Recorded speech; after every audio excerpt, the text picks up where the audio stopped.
Boa noite, meus caros. Vamos começar a nossa aula de hoje? O pessoal está chegando, conforme for chegando, a gente vai colocando para dentro. Nós temos algumas surpresas para vocês, tá? E eu vou precisar que vocês interajam hoje muito mais do que nas outras aulas, para que eu possa ter um feedback de vocês em cima do que eu vou falar, tá? Nós acabamos de ter uma reunião com a coordenação, tá? E foi nos repassado o cronograma para o mês de junho. Então, todos devem estar sabendo que no período entre o dia... Só um minutinho que eu estou abrindo aqui. Entre o dia 15 e o dia 19, nós teremos provas presenciais, correto? E vocês, aqueles que ainda têm aulas DI ou DIB, vocês terão prova do dia 8 ao dia 12. Isso significa que hoje nós temos o dia de hoje, depois o dia 28 e depois o dia 4. Isso. Para terminar a última unidade correspondente ao material didático de computação gráfica. E aí eu vou fazer uma pequena brincadeira aqui.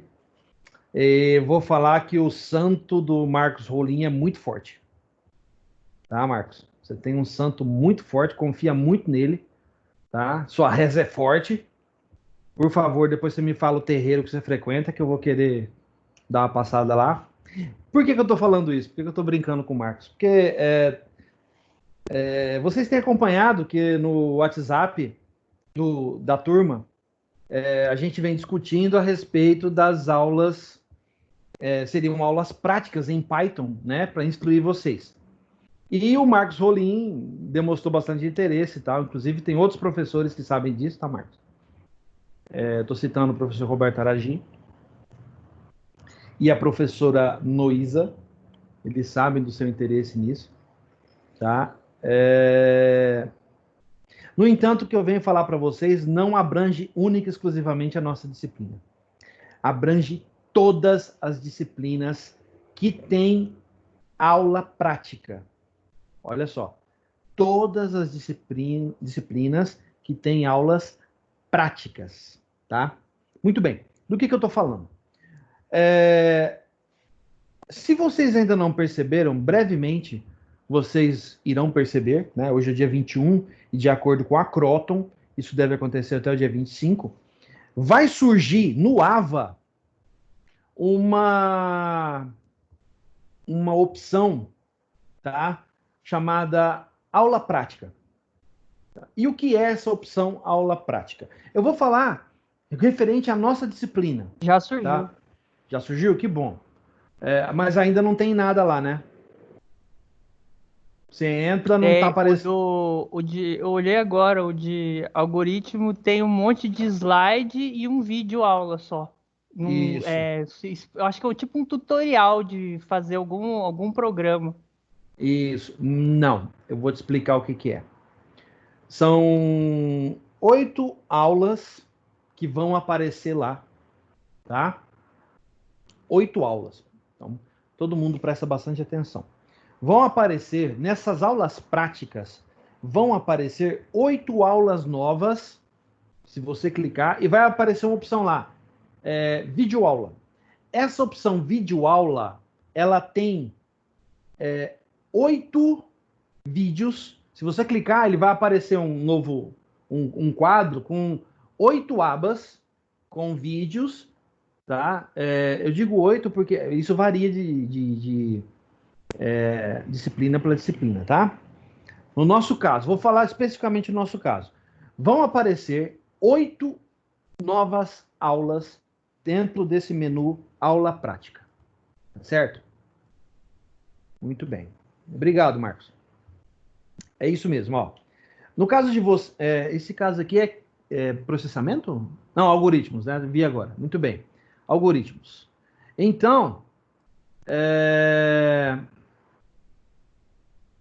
o que vai acontecer? No nosso caso, vão aparecer 8 novas aulas de computação gráfica dentro desse menu aulas práticas, tá? E o que são essas aulas? Gente, essas aulas são referentes a... Olha só, que sorte.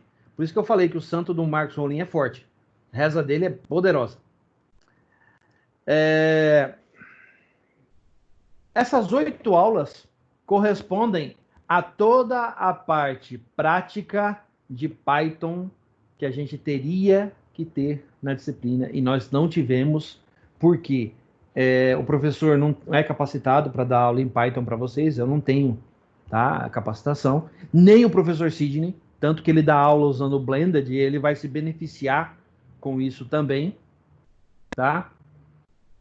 Então a galera que tem aula de computação gráfica na sexta-feira deve se sair muito bem, né, nessa questão, deve sair lucrando bastante, tá?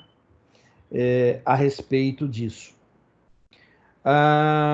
Então, o que vai acontecer? Essas 8 aulas práticas, cada uma delas vai abranger todo o material que tem a parte de prática de Python na disciplina de computação gráfica. Desde o princípio, do comecinho, explicando parte por parte, até a parte mais avançada que a gente está revendo. Nós estamos vendo a teoria agora, tá?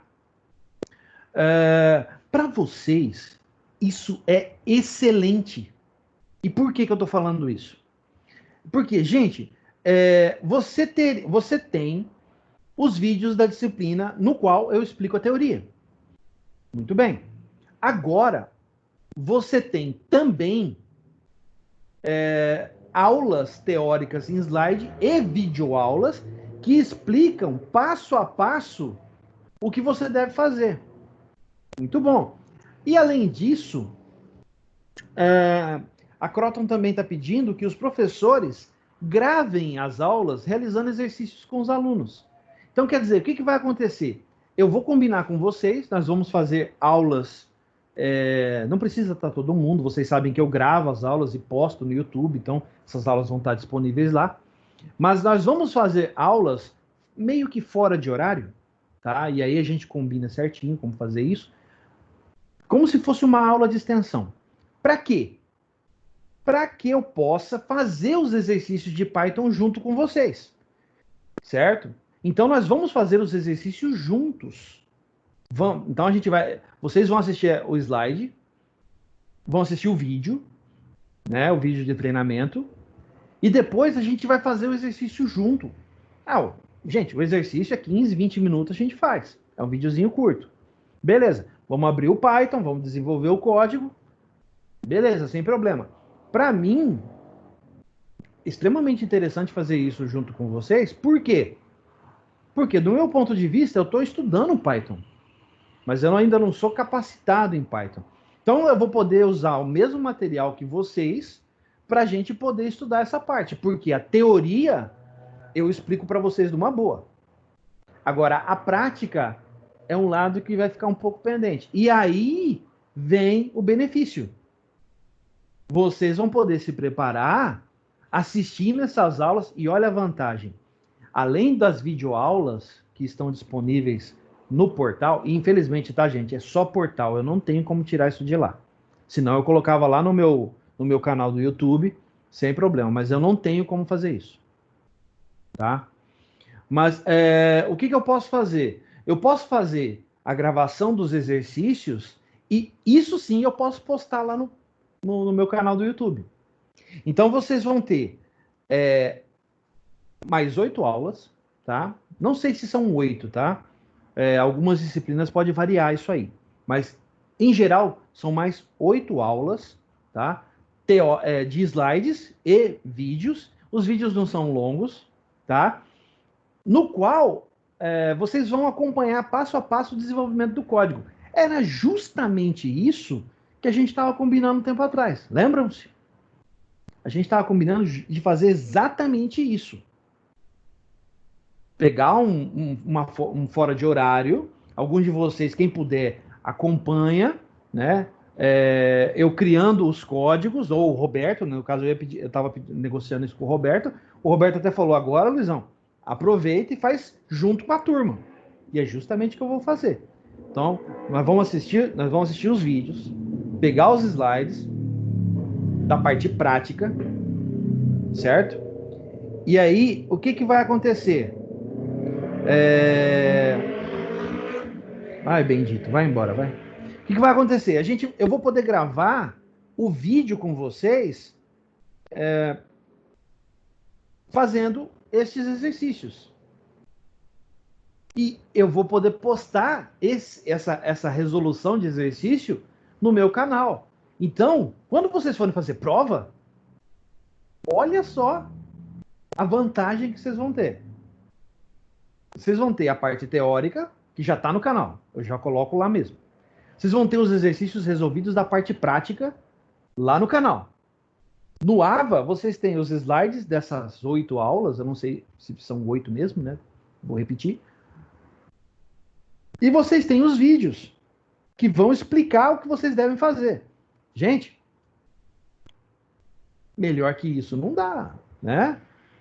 Para falar a verdade, eu nunca vi, no tempo que eu dou aula, eu nunca vi a universidade liberar tanto conteúdo para aluno assim. Tá? Aí vocês podem falar o que for. Porque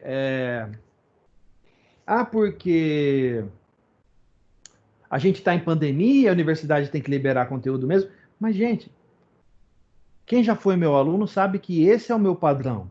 É isso que eu faço. Né? Todos aqui nessa lista, salve um ou outro, todos vocês já foram meus alunos. E vocês sabem que esse é o meu procedimento mesmo. Eu libero material, não tô nem aí, publico lá e tal. A maioria de vocês já fez PO1 comigo. Vocês lembram como foi a disciplina. Eu liberava código, eu liberava conteúdo, colocava apostila. Beleza. Ótimo. Agora a universidade adotou o padrão Luizão de liberar conteúdo. Ótimo, perfeito. Melhor ainda para vocês. É muito mais lucro para vocês. E tem outras coisas também que eu preciso discutir com vocês. Estou tomando um pouco do tempo da aula. A aula é curtinha, tá, gente? A aula de hoje é bem curtinha.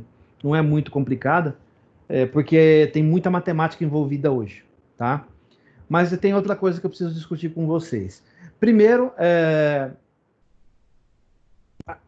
isso que eu falei, né? Dessas aulas a mais, a parte prática, que vai cobrir uma lacuna que a gente teria nessa disciplina. E agora a gente está agora a gente está vendo essa parte. Eu estou vendo que vocês estão publicando aqui no WhatsApp. Realmente, de computação gráfica está vazio ainda. A Croton tem até o dia 25 para publicar essas informações, tá? Então, no decorrer desses dias, esse conteúdo deve aparecer. Dia 25, segunda-feira que vem, não é isso? Deixa eu conferir aqui.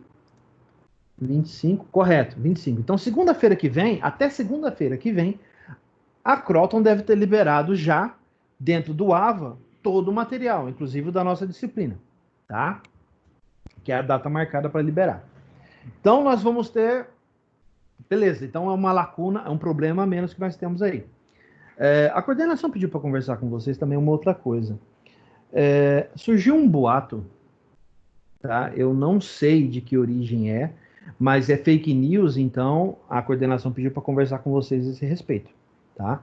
Surgiu um boato de que, em tempo de pandemia, a universidade não poderia reprovar ninguém em aula. Por que esse boato surgiu? Porque muitos colegas de vocês, inclusive eu tenho alunos de uma outra disciplina que eu dou aula, tá? Outras duas, né, disciplinas que eu dou aula, que esses alunos não fizeram prova, não entregam nenhum relatório, e até o presente momento eles têm 0 comigo, tá? Surgiu o boato de que a universidade não poderia reprovar ninguém em tempo de pandemia. Gente, isso é fake news, tá? Não existe nada a respeito disso que tenha sido liberado.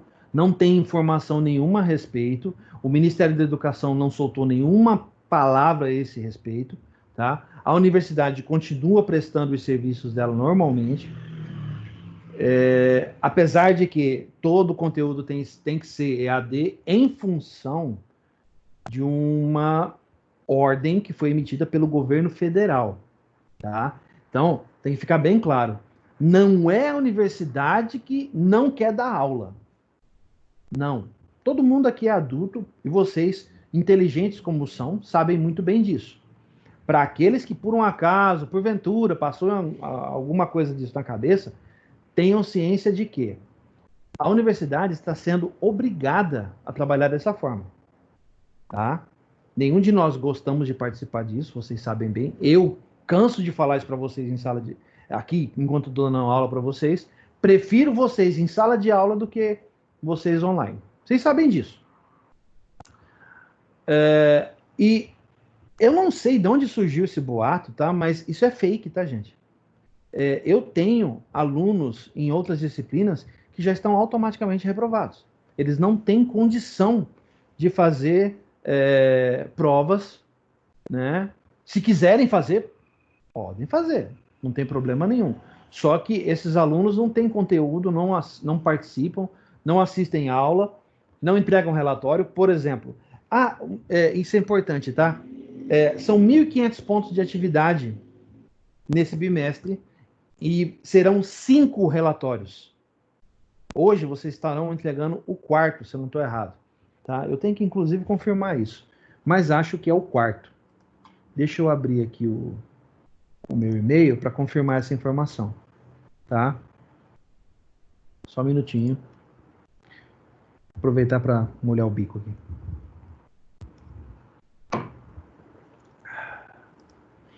Vamos ver. Computação gráfica. Relatórios. Oi? Computação gráfica. Beleza, é isso mesmo. Então, hoje vocês estarão entregando o 4º relatório, a partir de hoje, né? O 4º relatório. E na próxima aula, o 5º. Serão 5 relatórios para esse semestre. Por que 5? Porque a última aula a gente vai usar para efetivar essa parte das aulas práticas. Eu vou passar um conteúdo para vocês da teoria, lógico, né? A gente vai discutir um pouco de teoria. Mas eu vou falar também a respeito da questão das aulas práticas. São 5 relatórios. Cada um, meus caros, vale 300 pontos.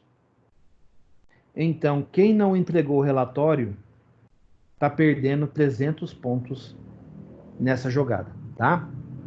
Já posso adiantar para vocês que só de olhar aqui, eu já tenho um número razoável de pessoas que não entregaram o relatório do dia 30.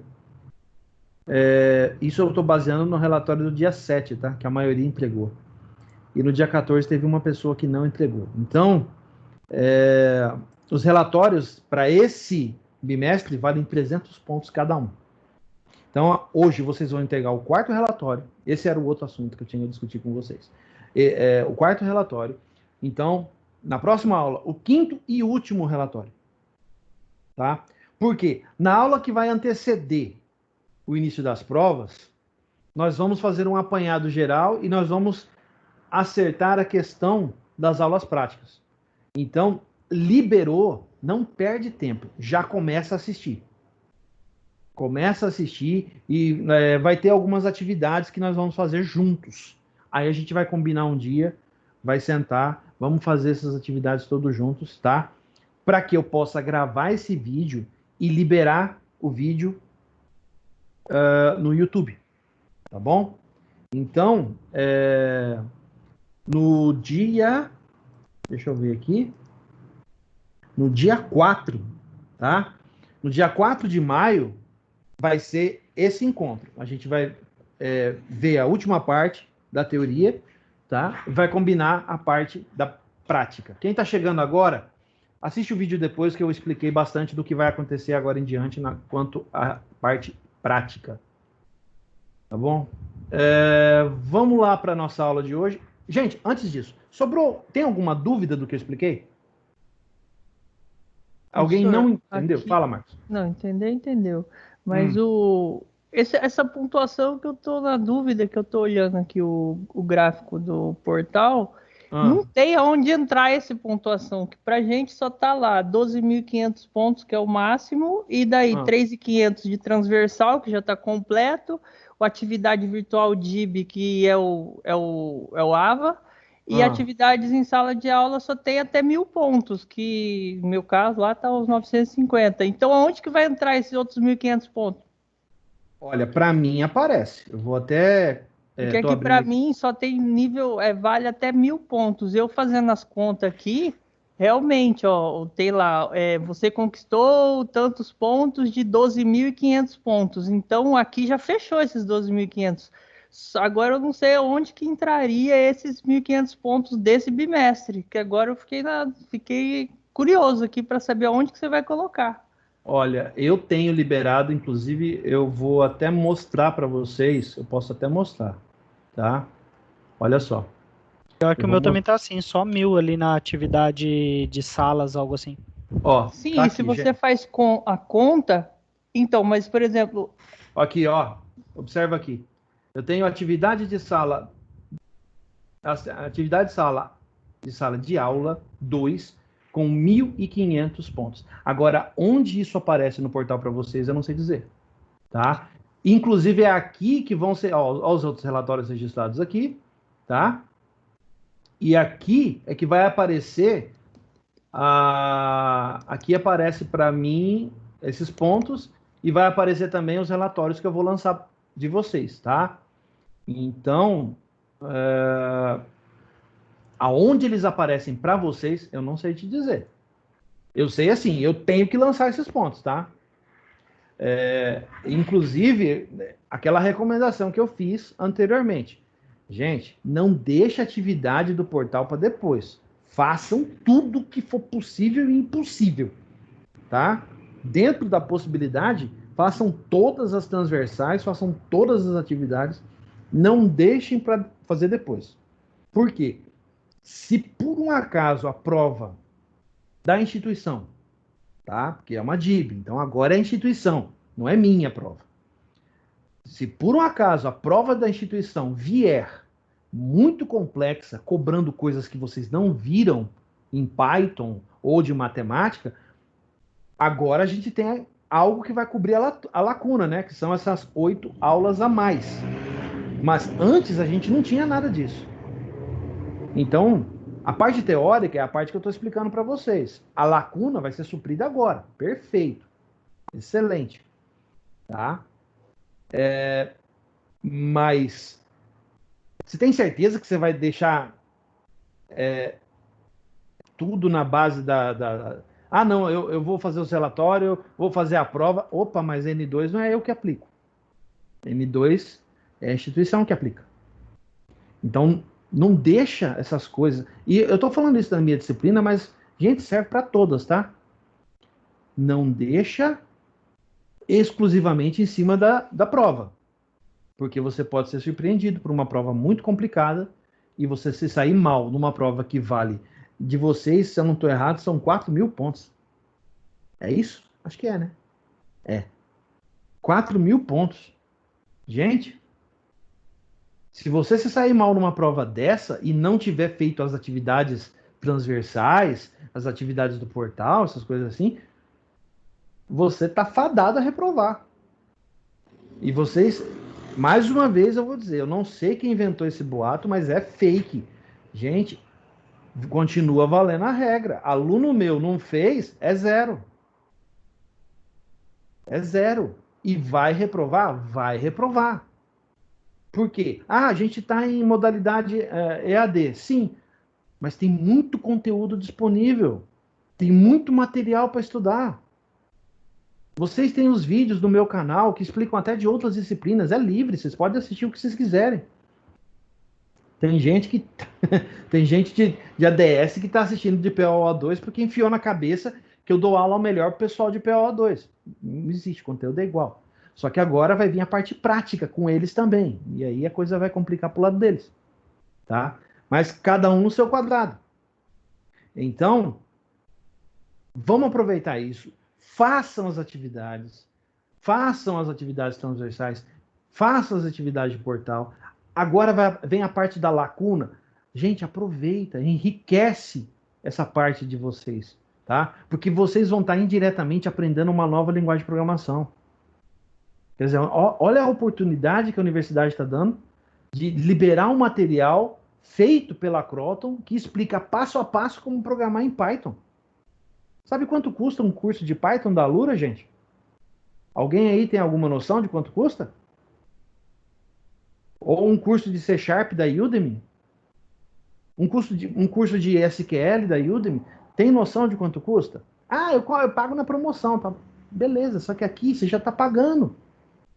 Você está pagando mensalidade. Olha só, a universidade está liberando um negócio para você. Fala, isso aqui é um plus, tá?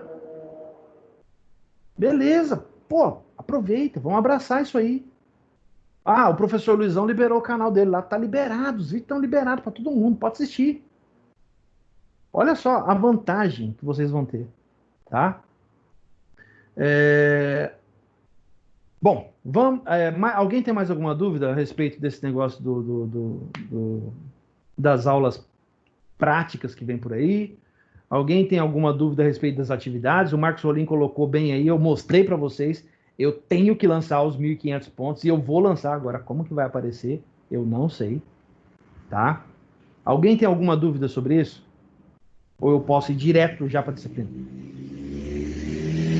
Como eu falei, a aula de hoje é bem curtinha, ela não é muito longa não. Meia hora a gente mata, tá? A aula boa foi a aula passada, foi excelente, foi espetacular, tá? Mas essa aqui, ela é muito matemática, ela é muito equações matemáticas, então eu não trouxe muito disso de teoria, eu trouxe uma apresentação do que é. Para se aprofundar nisso, inclusive o próprio material didático fala que você tem que começar a estudar parte de matemática vetorial, aí é vetores e álgebra linear, né? É geometria descritiva. E aí a coisa complica. Eu vou mostrar uma equação que eu trouxe para vocês, só para vocês terem uma ideia. Vamos lá? Nenhuma dúvida? Beleza. Vamos em frente. Se alguém tiver alguma coisa, por favor, interpele. Nós vamos falar, então, da seção da unidade 4, que trata de processamento digital de imagens, tá? É muito complicado? É. Tem que ter uma cabeça muito boa para acompanhar o que eu vou explicar. Então, por favor, prestem bastante atenção. Se tiver dúvida, assiste o vídeo de novo depois, tá? E eu posso liberar outros materiais, porque esse aqui eu tive que estudar mesmo. É uma parte de computação gráfica que eu não vi muito. Então, eu peguei outras apresentações que explicam, vídeos que orientam. Quem quiser depois se aprofundar um pouco mais, fala comigo que eu libero todo o material, tá? E a gente vai discutir filtros de imagens digitais. Para quem usa Photoshop, tratamento de imagem, tá? Literalmente isso. Vocês vão ver no decorrer que muita coisa vai lembrar exatamente o que a gente faz no Photoshop e nesses outros programas que fazem tratamento de imagem digital. Beleza? Então vamos lá. O que a gente vai discutir? Eu vou falar apenas da primeira parte, tá? Filtragem no domínio espacial, eu não vou falar, não. Eu vou falar do filtro de Gabor, eu vou falar de suavização, acentuação e operador de Sobel. Mas eu não vou especificar muito a respeito do domínio espacial, porque domínio espacial exige conhecimento de geometria descritiva. Lembra que eu falei agora há pouco? Então, você precisa conhecer isso para aplicar, tá? As equações são equações vetoriais. É muito complexo. Vocês vão ver daqui a pouquinho. Eu vou dar passar alguma coisa a respeito para vocês terem uma noção, tá? Vamos falar sobre filtros, tá? Processar uma imagem significa alterar os valores de seus pixels para se criar um novo, visando a uma alteração do conteúdo dessa imagem. Então, o que é processar? É você pegar uma imagem do jeito que está, no formato RAW dela, ou no formato que a câmera produziu a imagem, aplicar transformações, ajustes de cor, de imagem, textura, né, iluminação, etc., para criar um novo. Gente, se eu estou pegando uma imagem RAW e estou aplicando algo para tornar uma coisa nova, eu estou fazendo pixel a pixel, né? Beleza.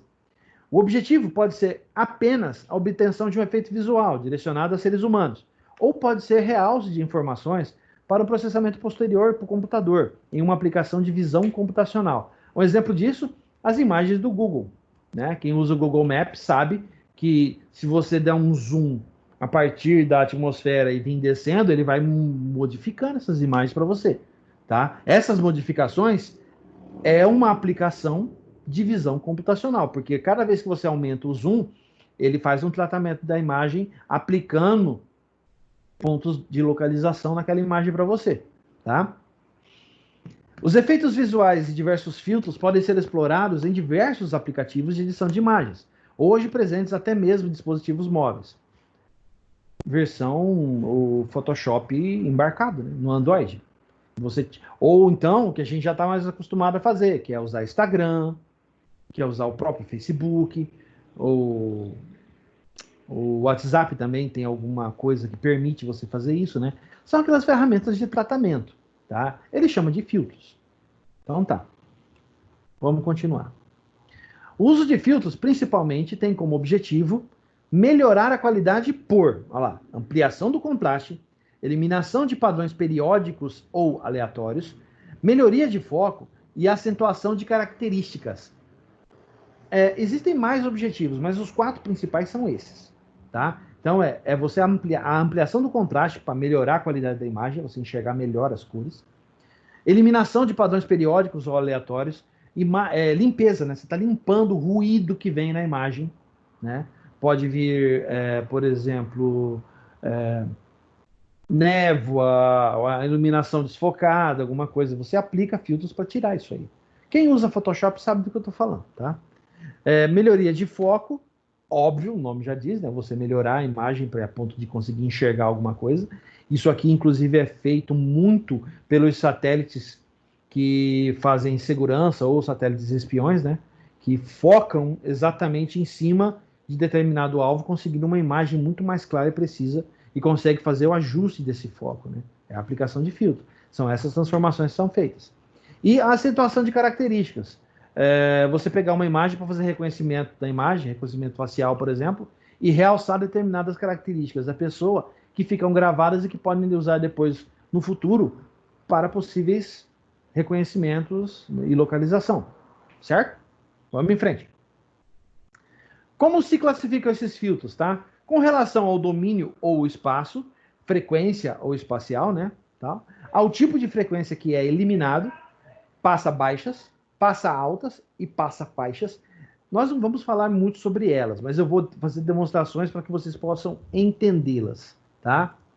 Tipo de aplicação, suavização, contraste, adaptativos, globais, janelados ou locais. Então, de acordo com o filtro aplicado, você tem um comportamento específico. Suavizar a imagem, né? Você melhora a qualidade da imagem, suavizando a textura, aplicando, por exemplo, uma construção de imagem de face melhor, né? Vou fazer uma maquiagem aqui, vou realçar alguns traços da pessoa, tal. Contraste, questão de cor, né? Pra, maior luminosidade, menor, né? O adaptativo, você aplica, por exemplo, você não sabe, tira uma imagem de perfil, você não sabe como é o outro lado, né, do objeto que você está fotografando. Você pode aplicar um algoritmo de reconstrução que faz um filtro adaptativo. Então, você imagina ou extrapola que a imagem seja igual ao do outro lado. Isso é feito principalmente com múmias, tá? Aquelas múmias egípcias. Globais, você aplica um filtro em toda a imagem como um todo, realçando a imagem em determinados aspectos. É isso que o Google faz com o Google Maps. Janelados é você redimensionar a imagem, tá? E no ato de redimensionar, tirar ela de full screen e jogar para uma resolução menor. A menor resolução pode haver perda de qualidade da imagem, tá? Um exemplo, pega uma imagem 1920 por 1080 e reduz para 640 por 480. Fica igual? Não fica. Você perde informação ali. Se você fizer o contrário, você desfoca a imagem e chega até a um ponto determinado zoom e você ter o pixelamento, né? Tá. Ou locais, em determinada posição, você aplica aquele filtro, por exemplo, eu gostaria de realçar melhor o cabelo da personagem. Eu gostaria de realçar os olhos da personagem.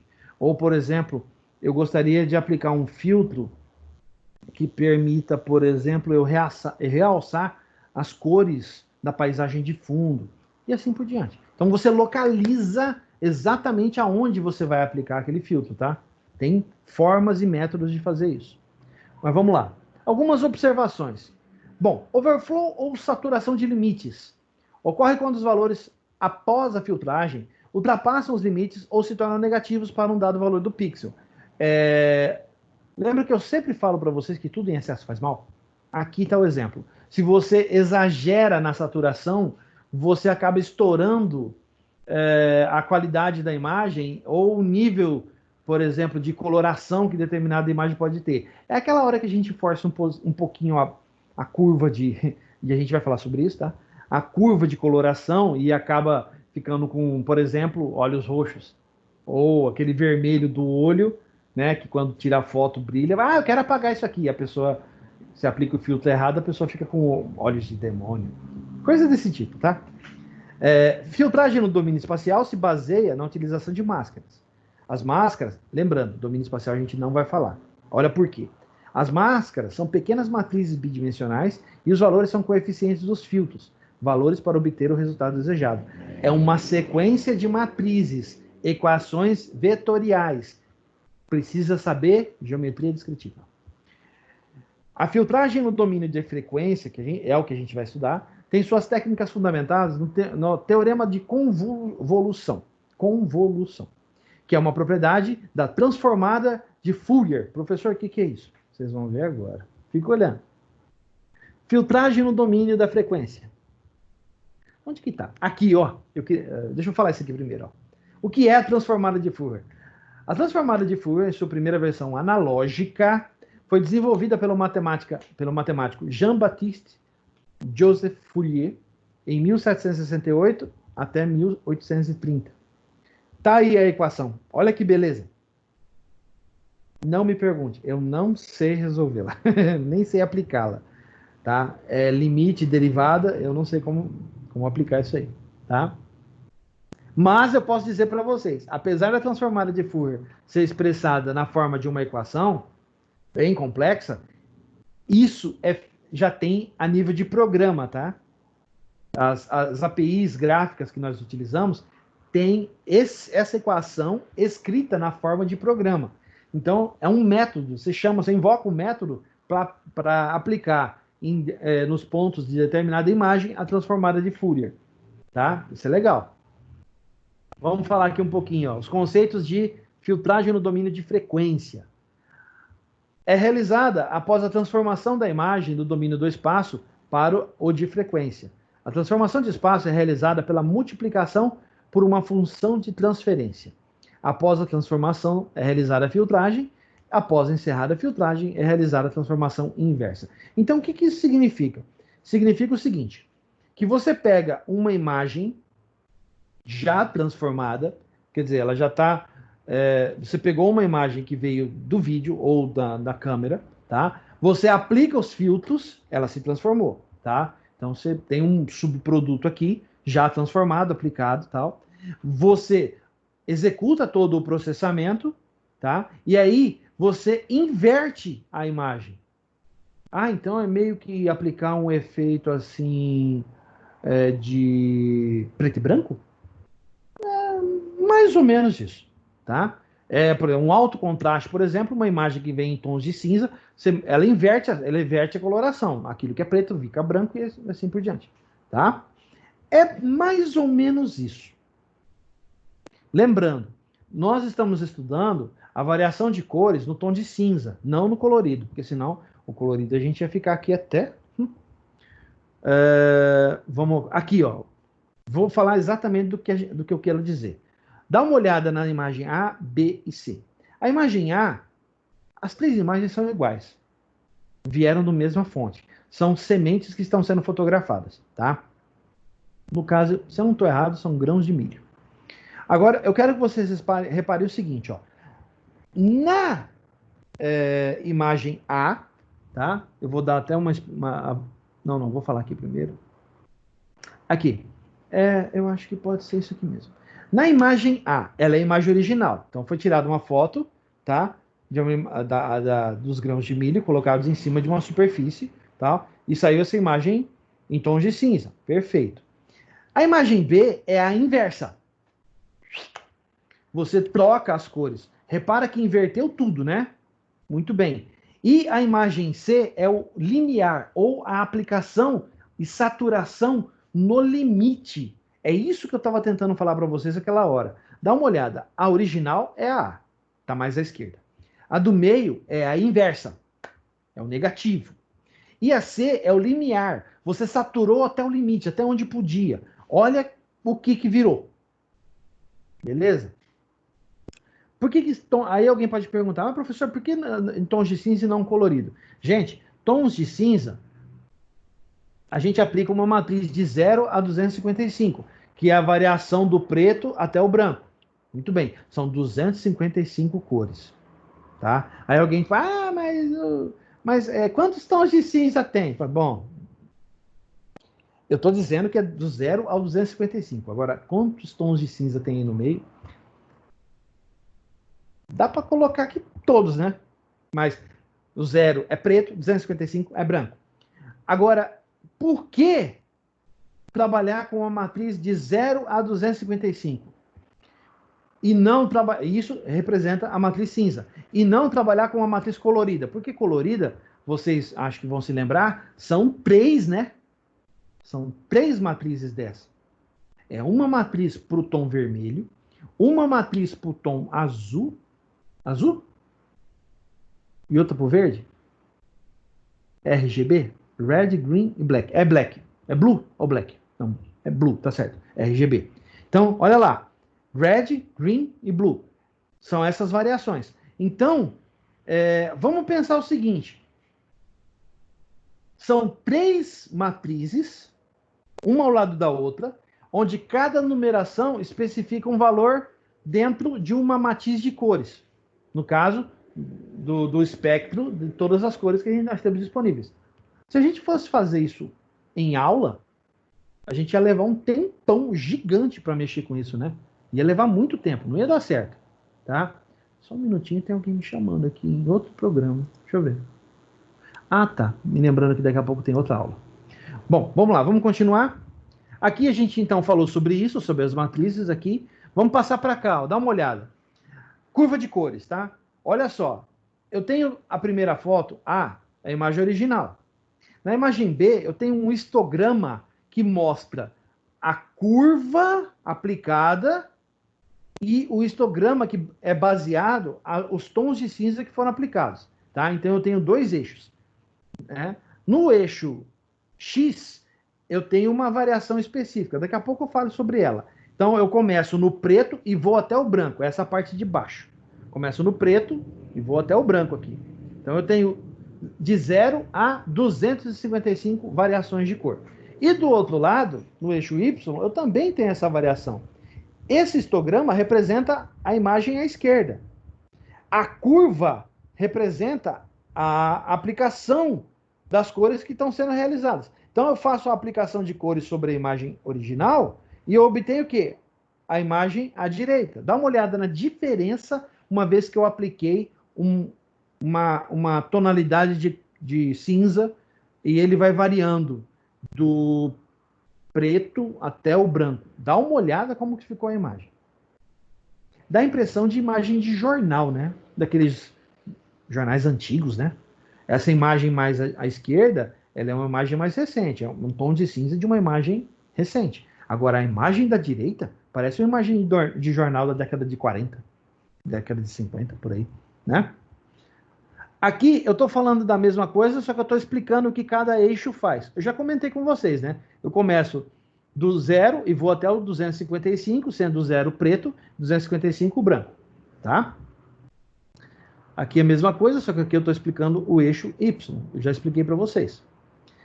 Algumas observações a respeito, ó. Processamento de imagens coloridas é feito pela aplicação de filtros em níveis de cinza em canais da imagem. Então, Por quê?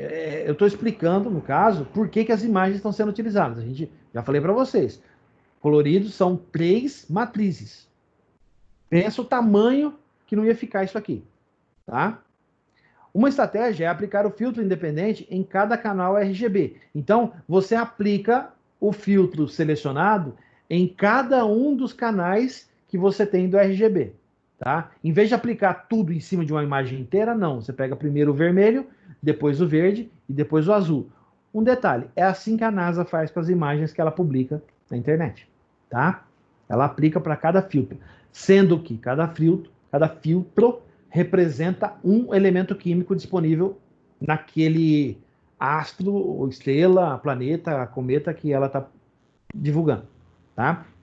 Outra estratégia é a transformação da imagem para HSL, aplicação do filtro sobre o canal L e transformação inversa, aplicando o filtro sobre a luminância da imagem apenas. O que significa isso? Significa você fazer a inversão para um outro modelo de cores e aplicar o filtro apenas em uma camada. Então, só que aí tem um problema. Para você fazer isso, a imagem tem que ser colorida e não tom de cinza. E para você fazer em tom de cinza é muito mais fácil. Então, o material didático optou por isso, certo? Vamos lá. Opa, tem alguém entrando agora. Um pouquinho mais de conceito. Deixa eu ver se tem muito mais coisa. Não, aqui está repetido. Olha, aqui está repetido. Tem que corrigir isso. Analisando diferentes imagens do espectro, é possível observar categorias de imagens, como, por exemplo, texturas constantes. Se você olhar o espectro de uma determinada imagem, é possível você perceber, por exemplo, a roupa que o bebê está utilizando, o tom é o mesmo. Então, a textura aplicada ali é igual. Isso o algoritmo reserva para poder aplicar em determinada situação, no tratamento da imagem, tá? Lembrando que isso aqui também faz parte do pipeline que a gente viu, tá? Por meio do espectro, é possível modificar as frequências de determinadas bandas ou componentes, que são os coeficientes em cima da equação que está sendo utilizada do filtro. Outra informação importante é a energia da imagem, que estão concentradas no centro da imagem do espectro. O que isso significa? Energias da imagem. São os pontos mais fortes de coloração em uma imagem. Se você está trabalhando com tons de cinza, são os pontos onde fica mais escuro, ou os pontos onde fica mais claro. Ali são os pontos que nós chamamos de image power, ou energia da imagem. Esses pontos, o algoritmo não tem muito como trabalhar, tá? Eu vou mostrar uma sequência de imagens aqui para vocês, que vai explicar um pouquinho sobre isso. Dá uma olhada aqui, ó. Já nos conceitos de convolução. Deixa eu falar rapidinho. Correlação e convolução. São operações matemáticas de somatória das multiplicações ponto a ponto de uma janela. Correlação. A correlação é mais usada na estatística, para a busca de padrões no filtro G em uma determinada função f, matemática pura.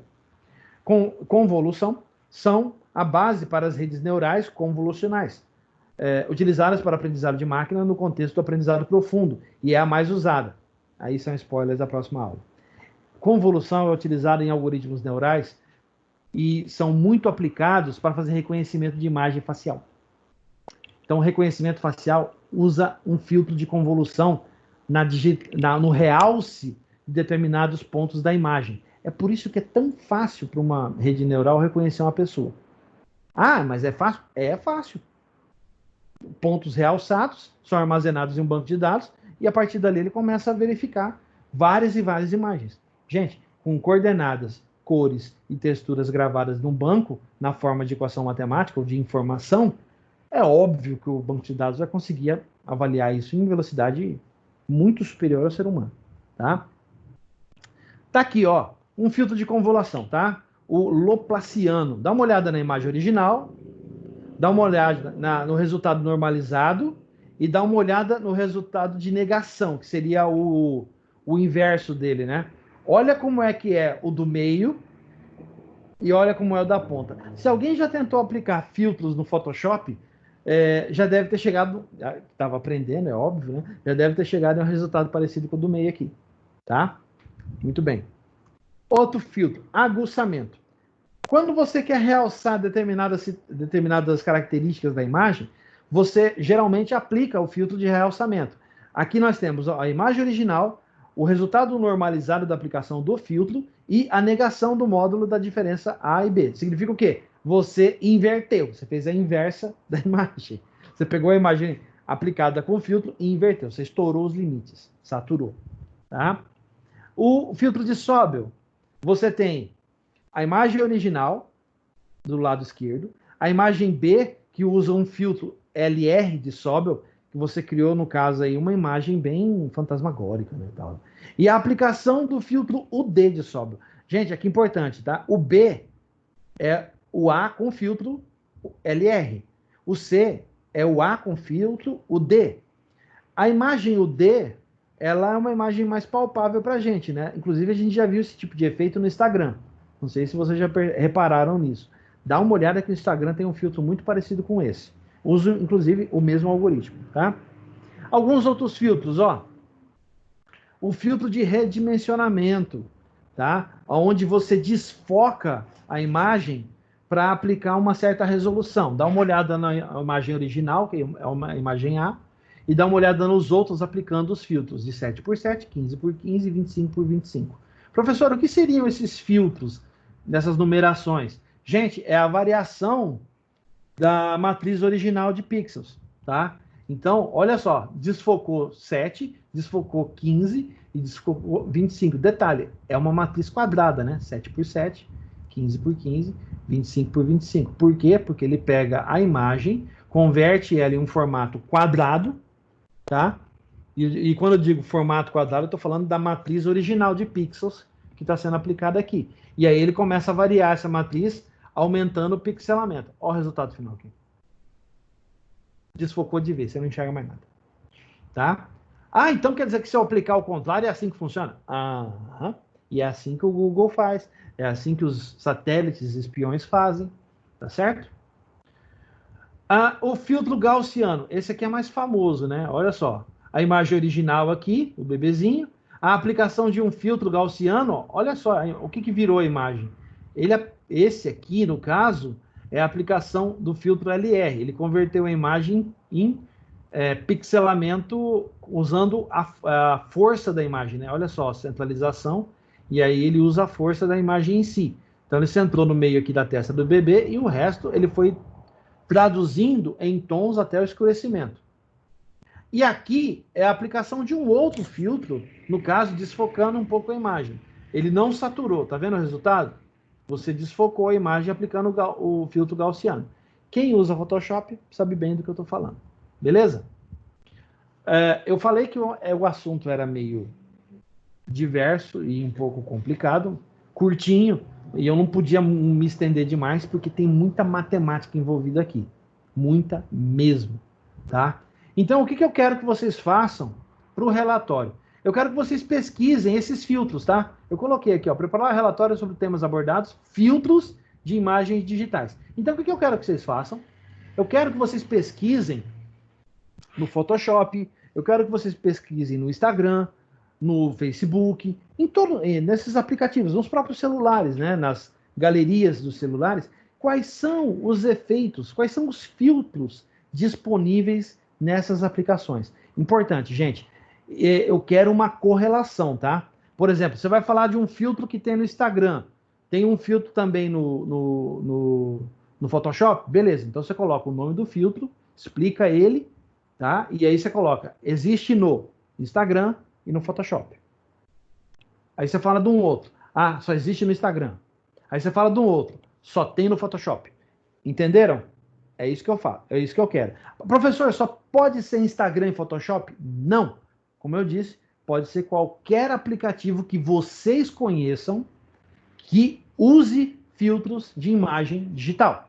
Beleza? Só que é importante, fala do filtro, explica o que o filtro faz e depois você cita. Esse filtro é usado pelos aplicativos tal, tal, tal, tal e tal. Ah, professor, quantos filtros? Gente, pelo menos, eu mostrei aqui uns 5 para vocês, né? Então, pelo menos uns 5 filtros no relatório. Beleza? Eu acho que 5 é suficiente. Você explicando o que cada um faz e citando quais são as aplicações que tem, para mim tá ótimo. Beleza? Isso aqui tá com a data certa? Não, tá né? errado. Tô vendo agora. Vou corrigir agora mesmo, tá? A data é a de hoje. Eu ia falar, ainda não descobriu Viagem no Tempo. Pois é. Aí me basta a Paraguaia lá na outra disciplina que vem com essas gracinhas. Vocês também não. Aguenta aí que eu tô mudando já para publicar agora, tá? Vou jogar isso aqui. Vou mudar aqui, só um minutinho.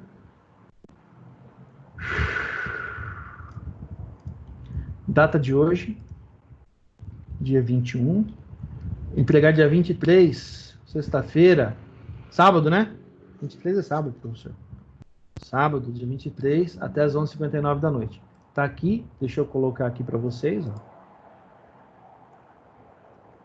Beleza? Tá aqui, ó. Preparar o relatório tema abordado, já expliquei como usar os filtros, né? Como eu quero os filtros. Então, vocês vão colocar a data, esse assunto, e entregar nessa data até esse horário. Gente, levem ao pé da letra isso aqui, tá? Professor, qual que é o assunto? O assunto é esse. Teve um engraçadinho que mandou a palavra assunto 2 pontos do lado. Engraçadinho. Lembra o que eu falei? Que eu ia tirar ponto se fizesse graça? Pois é, eu tirei. Beleza? Você vai descobrir daqui a pouco. Então, vamos lá. O assunto é esse aqui. Beleza? A data de entrega é essa. E o horário é esse aqui. Beleza? O e-mail é o mesmo. luisarodrigues@educadores.net.br. Alguma dúvida?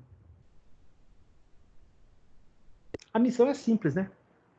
E até divertida. Vocês vão brincar com aquilo que vocês gostam de brincar mais, que é tirar foto. Beleza? Então tá ótimo, gente. Em nome da Uniderp, da Croton, eu agradeço a participação de todos.